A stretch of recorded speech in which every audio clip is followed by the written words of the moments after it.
into Cooli and Jess on Deck Episode 2. I'm Erik Jesberger alongside Houlihan.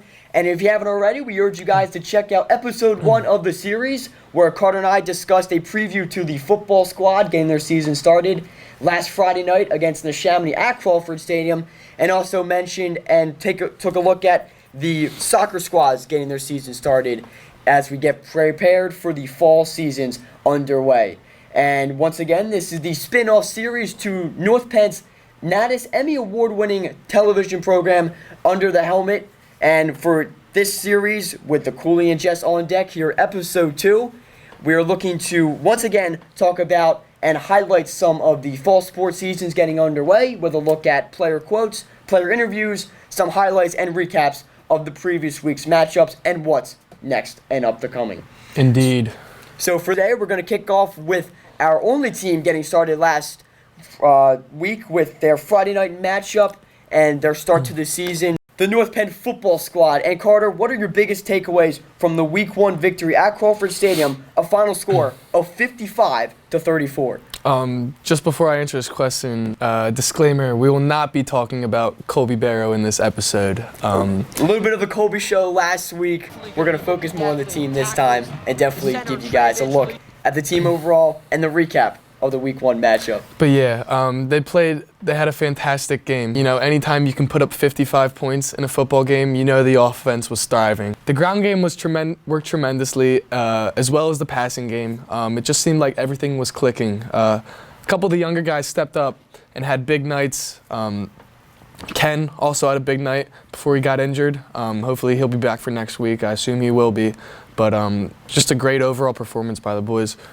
Yeah, Evan Spann and Kenneth Graney, the seniors, had both phenomenal outputs and multiple end zone visits in the Friday night football game, including Kenneth Graney, a record school-breaking 100-yard kickoff touchdown return for the Knights in the first half. However, as you know, we've been talking about these names.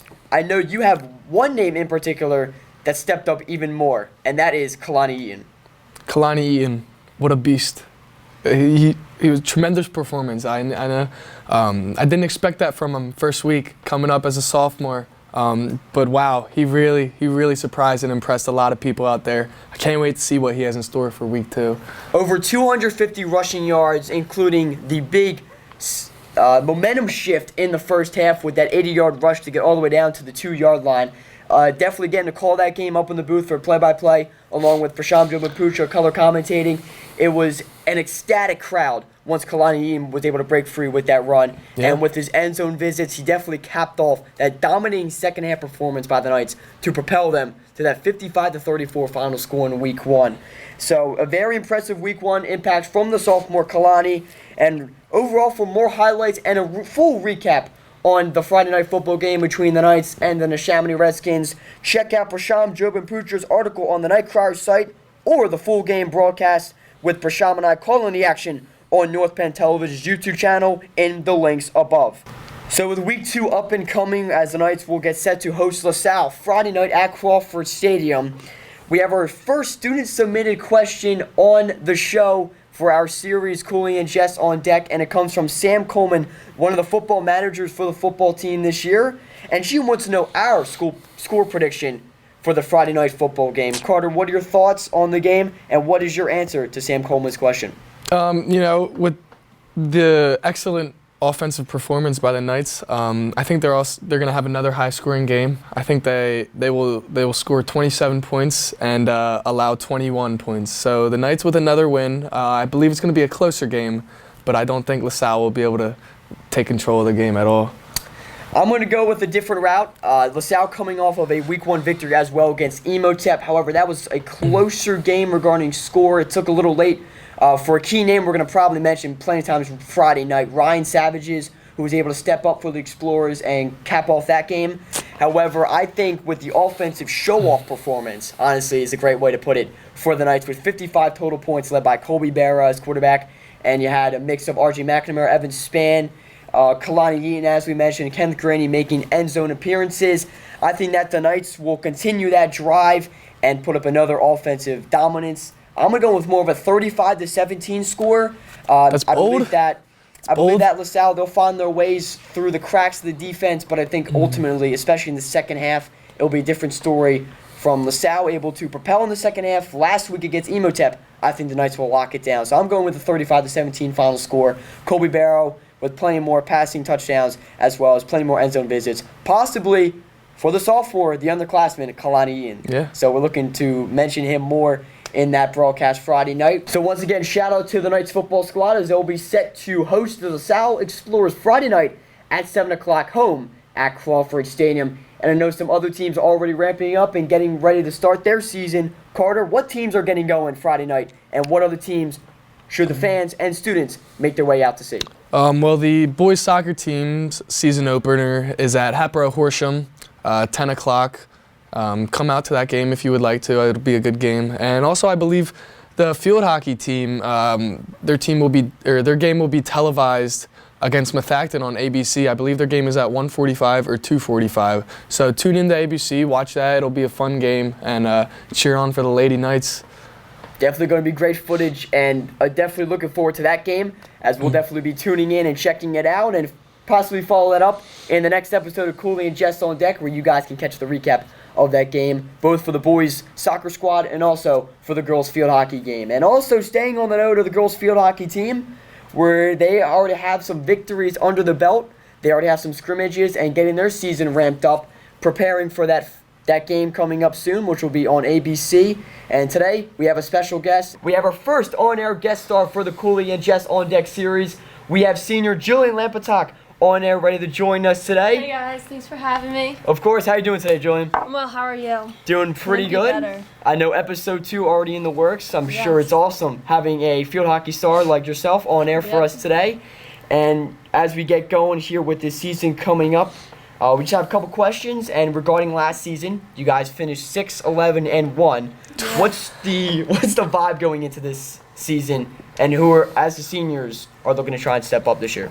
I think we have a lot of big shoes to fill. I mean, we graduated seniors who went on to Division I. We lost Emma Crawford, who was a very strong center midfield. She's currently at UMass. She's performing very well there. So That's they're impressive. big shoes to fill. So we have Riley Pickford and Allie Hoffman stepping up into the midfield, and we have sophomore Lindsay Gilbert filling big shoes in the defense, but it's been a very smooth transition, as well as Erin O'Donnell and Eleni coming up to join in the forward line.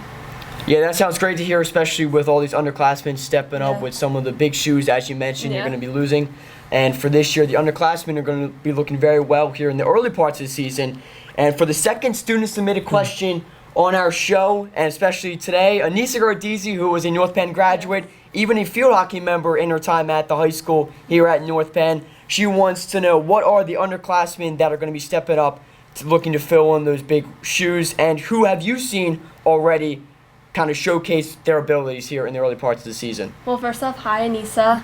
Second, as I said before, like Lindsay Gilbert back in the defense has made like a very, very smooth transition. She's fitting in very well. Our forward line, I think we started off a little slow, but I think we're getting really hungry for goals after coming off of last season. Wasn't the record we wanted, but I think this year with the young team, we're very hungry to improve that, and our midfields, I think we're hungry to just do a lot better this year. You guys are really hungry out there, huh? As a 4-year varsity player, what advice and what tips can you give to the younger players coming up through the program? I think that our physical fitness is a big part of the game, and really just being able to bond together and like understand how to adapt to like the new players coming in, because as you've seen, we've lost a lot of people, we've gained a lot of new faces, and I think being able to just work with everyone and being able to adjust and grow off each other is a really big part of the team. All right, and also, what should the North Penn students who will be viewing this show, what should they know about this year's 2019 North Penn girls field hockey team? I think we're really young, and there's going to be a lot of new faces out there. Like, even on the corner teams, I think we've just lost a lot of people, but I think with the new team coming in, I think we're all just growing off of each other. We're all eager to learn, and you we're guys are excited for hungry. this year. We are hungry. Hungry, ready to feast on a 2019 season, soon to be in the works. Thanks for joining us today, Jillian. And before we send you off, what is your score prediction for Friday night's football game at Crawford Stadium? I'm going to have to agree with your prediction of 35-17 North Penn. That was an original prediction, Thanks, Jillian. Carter. Sounded great, and also I know that we're going to be going from senior to senior here as we get set to check out a interview. I got to catch up with Natalie Wernley, the senior on the girls volleyball squad. Thank you for joining us today, Jill. And now let's check out what Natalie Wernley has to say, a fellow senior on another team here in the fall sports season.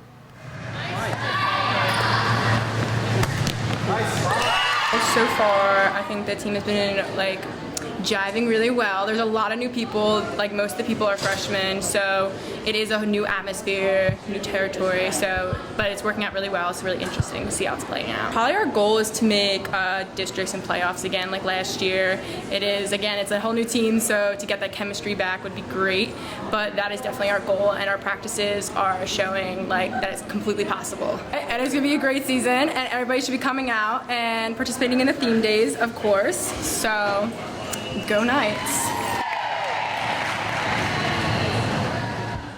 All right, and a great look at the girls volleyball squad as we got to catch up with Natalie Wernley. Great input there from the senior captain. Indeed. As they get ready to kick off their season very soon for the North Penn girls volleyball fall action. And for another team ramp it up, as you already mentioned previously in the show, the North Penn boys soccer squad with their season opener coming up. For a third question submitted from a student, Jake Ulmer wants to know, what is your prediction, and will the boys soccer squad make playoffs this season? Wow, I'm kind of offended that was even a question. That's Definitely asking one of the main stars on the team, so you already know the answer probably coming your way. It's ridiculous, but we're definitely going to make the playoffs. I don't mean to sound cocky, but we have a good squad, a lot of leaders, and a lot of great talent on the team. We will have some tough games in the conference, but we should be able to manage it and handle it, and we should be able to come out on top, and should be able to make playoffs. So, the soccer team, we've won back-to-back conference champions, and I don't see why we can't do it again this year.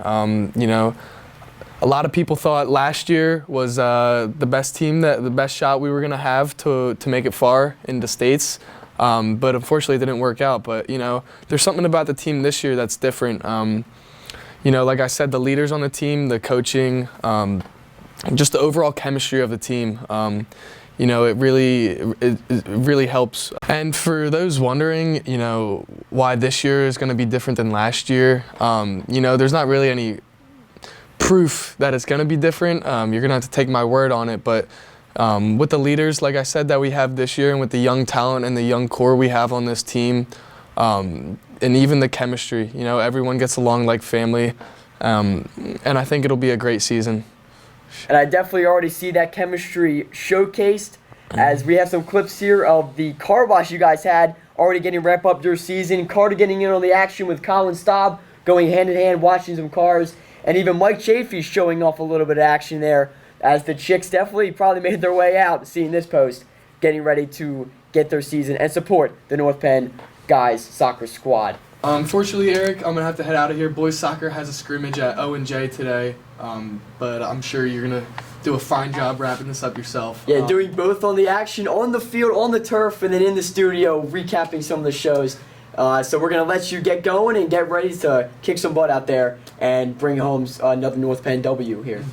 Just shout out to Dylan Reed and the cross-country team. I know he was a little upset they didn't make the last episode, but shout out. I'm sure they'll have a great season as well this year. Of course, we're looking to cover as many teams as we can with the time we have, so definitely shout out to Dylan Reed and the cross-country guys as they get their season started up. So Carter, I'll see you. We'll send you on your way. And then wrapping up the show, we're going to take a look at the golf squad as they get set to start out their season and get going, as they've already had some matches under their belt, as they've been out at Pinecrest, their home turf, for the golf action.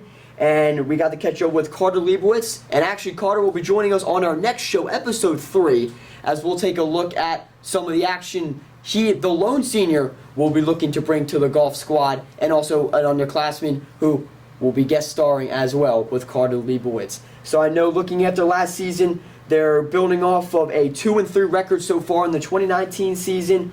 Carter Leibowitz being the only senior, and definitely some action the rest of this week. So we'll definitely be looking to recap some of that fall action in our next and upcoming episodes. So with that, I believe that will about do it for episode 2 of Cooli and Jess on Deck. Episode 3 will be up and coming in the upcoming weeks. And we thank you for joining us, Carter Houlihan, who had to get out of here. He's getting ready to hit up the turf and get some soccer action underway. I'm Erik Jesberger. We thank you for tuning in to this episode of Cooli and Jess on Deck. If you haven't already, check out episode 1, leave a like, and continuing to review over our series of Cooli and Jess on Deck. Once again, I'm Erik Jesberger. Thanks for joining us today, and we'll see you guys next time.